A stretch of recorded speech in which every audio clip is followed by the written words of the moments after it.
আকাশবাণী আগরতলা। স্থানীয় সংবাদ পড়ছে চন্দন লেখা পাল।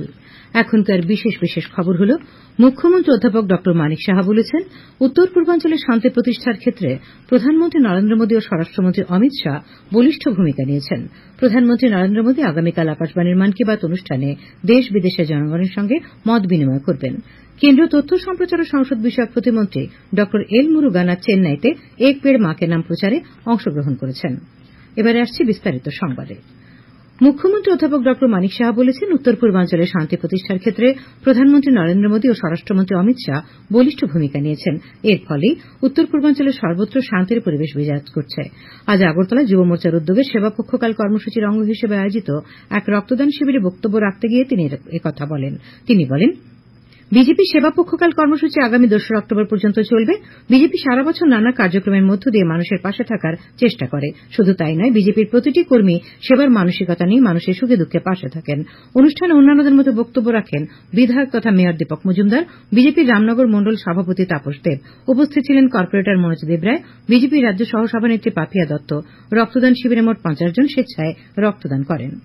মুখ্যমন্ত্রী অধ্যাপক ড মানিক সাহা আজ আগরতলার বিবেকানন্দ ব্যায়ামাগারের ৭৫ বছর পূর্তি উপলক্ষে আয়োজিত রক্তদান শিবিরের উদ্বোধন করেন। এখানে তিনি বলেন, বর্তমানে রাজ্যে রক্তদান একটি উৎসবে পরিণত হয়েছে। রাজ্যের মানুষ এখন বেশি করে রক্তদানে এগিয়ে আসছেন। আজ আগরতলার বিবেকানন্দ ব্যায়ামাগারের ৭৫ বর্ষপূর্তি উপলক্ষে তিনি কথা বলেন। তিনি বলেন, বিবেকানন্দ ব্যায়ামাগার রাজ্যের একটি ঐতিহ্যবাহী ব্যায়ামাগার, যেখান থেকে রাজ্যের অনেক ক্রীড়াবিদ ক্রীড়া জগতের বিভিন্ন ক্ষেত্রে দেশ বিদেশে সুনাম অর্জন করেছেন। উপস্থিত ছিলেন আগরতলা পৌর নিগমের মেয়র দীপক মজুমদার, ত্রিপুরা স্পোর্টস কাউন্সিলের সেক্রেটারি সুকান্ত ঘোষ, পদ্মশ্রী দীপা কর্মকার।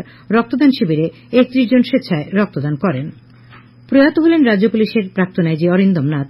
আজ বেঙ্গালুরুতে সকাল ৯:৫৫ তিনি শেষ নিঃশ্বাস ত্যাগ করেন। মৃত্যুকালে তাঁর বয়স হয়েছিল ৬২ বছর। মৃত্যুকালে তিনি স্ত্রী ও এক পুত্র রেখে গেছেন।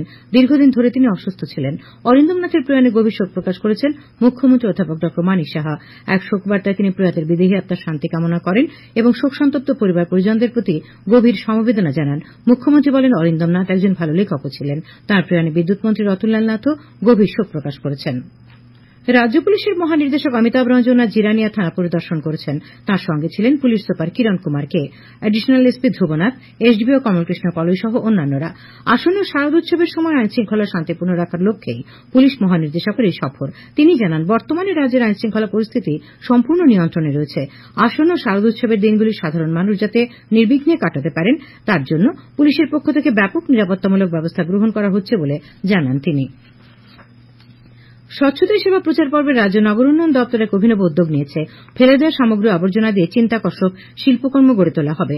নগর উন্নয়ন দপ্তর অধিকর্তা রজত পন্থ এই ব্যাপারে আকাশবাণীকে বলেন, বিভিন্ন স্কুলের ছাত্রছাত্রীদের দিয়ে এইসব শিল্পকর্ম নির্মাণের উদ্যোগ নেওয়া হয়েছে। শিল্পকর্মগুলি আগামী ২রা অক্টোবর আগরতলার উজ্জয়ন্ত প্রাসাদ প্রাঙ্গণে প্রদর্শন করা হবে। তিনি বলেন, মহিলাদের কর্মক্ষেত্রে সুযোগ প্রসারিত করা, মহিলাদের কর্মক্ষেত্রে সিকিউরিটি আরো বৃদ্ধি করা, সেই সমস্ত লক্ষ্যে কিন্তু অলরেডি আমাদের কেন্দ্রীয় সরকার বিভিন্ন উদ্যোগ নিয়ে চলছেন এবং সেখানে মহিলারা যেমন উপকৃত হচ্ছে, সমাজ ব্যবস্থা উপকৃত হচ্ছে। ক্রীড়া দপ্তরের উদ্যোগে আজ বাধারঘাটের ত্রিপুরা স্পোর্টস স্কুল প্রাঙ্গণে মানববন্ধনের মাধ্যমে স্বচ্ছতা সেবা ২০২৪ কর্মসূচি পালন করা হয়। কর্মসূচিতে অংশ নেন ক্রীড়া দপ্তরের আধিকারিকরা।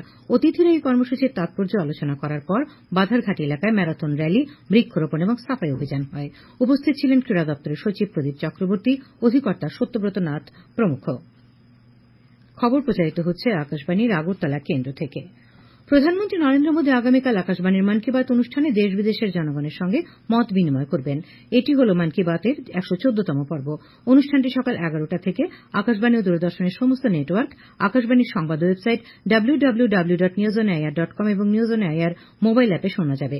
অনুষ্ঠানটি আকাশবাণী ডিডি নিউজ, প্রধানমন্ত্রীর দপ্তর তথা তথ্য সম্প্রচার মন্ত্রকের ইউটিউব চ্যানেলেও শুনতে পাওয়া যাবে।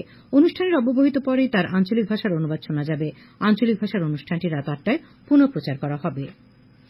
কেন্দ্রীয় তথ্য সম্প্রচার ও সংসদ বিষয়ক প্রতিমন্ত্রী ড এল মুরুগান আজ চেন্নাইতে এক পেড় মা কে নাম প্রচারে অংশগ্রহণ করেন। তিনি সাংবাদিকদের বলেন যে গত ১০ বছর ধরে সরকার দেশের বৃদ্ধি এবং পরিকাঠামো উন্নয়নে আগ্রহী। তিনি বলেন, আগামী ২৫ বছরে এক্সপ্রেস হাইওয়ে, ইন্ডাস্ট্রিয়াল করিডোর এবং সব বন্দরগুলি বৃদ্ধির মাধ্যমে উন্নয়নের সুস্পষ্ট পথ দেখানো হয়েছে। তিনি আরও বলেন, বিমানবন্দরগুলি সব দিক থেকে রূপান্তরিত হয়েছে। মন্ত্রী বলেন যে কেন্দ্র তামিলনাড়ুর উন্নয়নে ইতিবাচক ভূমিকা পালন করেছে এবং মেক ইন ইন্ডিয়া প্রকল্পের অধীনে প্রতিরক্ষা সামগ্রী তৈরি এবং অন্যান্য দেশের রপ্তানি বৃদ্ধি করেছে। শ্রী মুরুগান আগামী 2 অক্টোবর মহাত্মা গান্ধীর জন্মদিন উপলক্ষে খাদি পরার জন্য জনসাধারণের প্রতি আবেদন জানান। প্রবীণ বিজেপি নেতা প্রধানমন্ত্রী নরেন্দ্র মোদী আজ বলেছেন, জম্মু ও কাশ্মীরের জনগণ তাদের সন্তানদের জন্য শান্তি এবং একটি ভালো ভবিষ্যৎ চান। জম্মুতে একটি নির্বাচনী সমাবেশে ভাষণ দিতে গিয়ে প্রধানমন্ত্রী বলেন, বিধানসভা নির্বাচনের শেষ 2 ধাপে বিপুল ভোট তারই প্রমাণ। Shri Modi one rank one পেনশনের বিষয়ে কংগ্রেসের সমালোচনা করে বলেন, তাঁর সরকার ওআরওপি কার্যকর করেছে। তিনি বলেন, এখনো পর্যন্ত সেনা পরিবার 1,20,000 কোটি টাকারও বেশি পেয়েছে। জম্মু ও কাশ্মীরের চূড়ান্ত পর্বে আগামী মঙ্গলবার 40টি বিধানসভা আসনের জন্য ভোট নেওয়া হবে। প্রধানমন্ত্রী উল্লেখ করেন যে 2016 সালের আজকের দিনেই ভারত পাকিস্তানের বিরুদ্ধে সার্জিক্যাল স্ট্রাইক করেছিল। প্রধানমন্ত্রী নরেন্দ্র মোদী এবং স্বরাষ্ট্রমন্ত্রী অমিত শাহ স্বাধীনতা সংগ্রামী ভগৎ সিংকে তাঁর জন্মবার্ষিকীতে শ্রদ্ধা জানিয়েছেন। সামাজিক মাধ্যমে এক বার্তায় প্রধানমন্ত্রী ভগৎ সিংয়ের প্রতি শ্রদ্ধা জ্ঞাপন করে বলেন যে তিনি একজন অমর শহীদ, যিনি মাতৃভূমির সম্মান রক্ষা করার জন্য নিজের জীবন উৎসর্গ করেছিলেন। স্বরাষ্ট্রমন্ত্রী অমিত শাহ বলেছেন যে বিপ্লবী ভগৎ সিং শুধুমাত্র উচ্চকণ্ঠে ব্রিটিশ শাসনকে চ্যালেঞ্জ করেননি, দেশের স্বাধীনতা এবং সোনালী ভবিষ্যতের জন্য নিজের জীবনও উৎসর্গ করেছিলেন। বুনিয়াদী শিক্ষা অধিকারের প্রি প্রাইমারি শাখার উদ্যোগে শিক্ষক শিক্ষিকাদের দক্ষিণ জেলা ভিত্তিক কর্মশালা আজ শান্তির বাজারে শেষ হয়েছে। এই কর্মশালায় জেলার প্রি প্রাইমারি শিক্ষক শিক্ষিকা, এফএলএন শিক্ষক শিক্ষিকা এবং একাডেমিক লিডারদের শিক্ষাক্ষেত্রে পাপেট্রির ভূমিকা বিষয়ে হাতে কলমে প্রশিক্ষণ দেওয়া হয়। মোট 72 জন শিক্ষক শিক্ষিকা এবং একাডেমিক লিডাররা কর্মশালায় অংশগ্রহণ করেন। আজ কর্মশালার শেষ দিনে উপস্থিত ছিলেন বুনিয়াদী শিক্ষা অধিকারের অধিকর্তা এনসি শর্মা, প্রি প্রাইমারি তথা নিপুণ ত্রিপুরা শাখার ব্রাঞ্চ অফিসার অভিজিৎ সমাজপতি, দক্ষিণ ত্রিপুরা জেলার জেলা শিক্ষা আধিকারিক সুবীর মজুমদার প্রমুখ। State bank of India officers অ্যাসোসিয়েশনের পক্ষ থেকে আজ আগরতলা প্রেস ক্লাবে এক রক্তদান শিবিরের আয়োজন করা হয়। শিবিরে 50 জনের মতো স্বেচ্ছায় রক্তদান করেন। অ্যাসোসিয়েশনের রাজ্য সম্পাদক সঞ্জয় দত্ত বলেন, প্রতি বছর স্টেট ব্যাংক অব ইন্ডিয়ার অফিসাররা ক্যালেন্ডার কর্মসূচি অনুযায়ী রক্তদান শিবিরের আয়োজন করে থাকেন এবং ত্রিপুরায় 13 বছর ধরে স্টেট ব্যাংক অব ইন্ডিয়ার অফিসার্স অ্যাসোসিয়েশনের উদ্যোগে রক্তদান শিবিরের আয়োজন করা হচ্ছে। স্বাস্থ্য দপ্তরের বিশালগড় পুর পরিষদের সহায়তায় সিপাহীজলা জেলা প্রাণী সম্পদ বিকাশ দপ্তরের উদ্যোগে আজ সিপাহীজলা জেলাভিত্তিক বিশ্ব জলাতঙ্ক দিবস উদযাপন করা হয়। এ উপলক্ষে বিশালগড় নারীমঙ্গল উচ্চ বিদ্যালয়ে আলোচনা সভায় জলাতঙ্ক রোগ এবং তার প্রতিরোধ ইত্যাদি বিষয়ে সবাইকে সচেতন করা হয়। প্রাণী সম্পদ বিকাশ দপ্তরের জেলা আধিকারিক ড অমল মজুমদার জানিয়েছেন, 100% মধ্যে 91% জলাতঙ্ক রোগের কারণ কুকুরের কামড় এবং কুকুরের লালা। জানানো হয়, জলাতঙ্ক দিবস উপলক্ষে বাড়িঘরে গৃহপালিত কুকুরের পাশাপাশি বিশালগড় পুর এলাকার পথের কুকুরদের প্রতিষেধক টিকা দেওয়া হয়েছে। আজ গৃহপালিত কুকুর বেড়ালের জন্য আয়োজিত স্বাস্থ্য শিবিরে বিনামূল্যে ঔষধও দেওয়া হয়।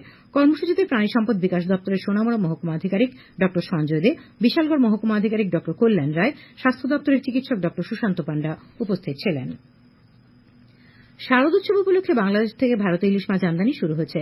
গত দুদিনে প্রায় 11 টন ইলিশ মাছ আগরতলা আইসিপি দিয়ে রাজ্যে এসে পৌঁছেছে বলে জানিয়েছেন আইসিপির ভারপ্রাপ্ত আধিকারিক দেবাশিস নন্দী। তিনি জানান, আগামী 11 অক্টোবর পর্যন্ত বাংলাদেশ থেকে ইলিশ মাছ আমদানি করা হবে। কৈলাসহর এবং খোয়াই চেকপোস্ট দিয়ে ইলিশ মাছ বাংলাদেশ থেকে আমদানি করা হবে বলে তিনি জানান।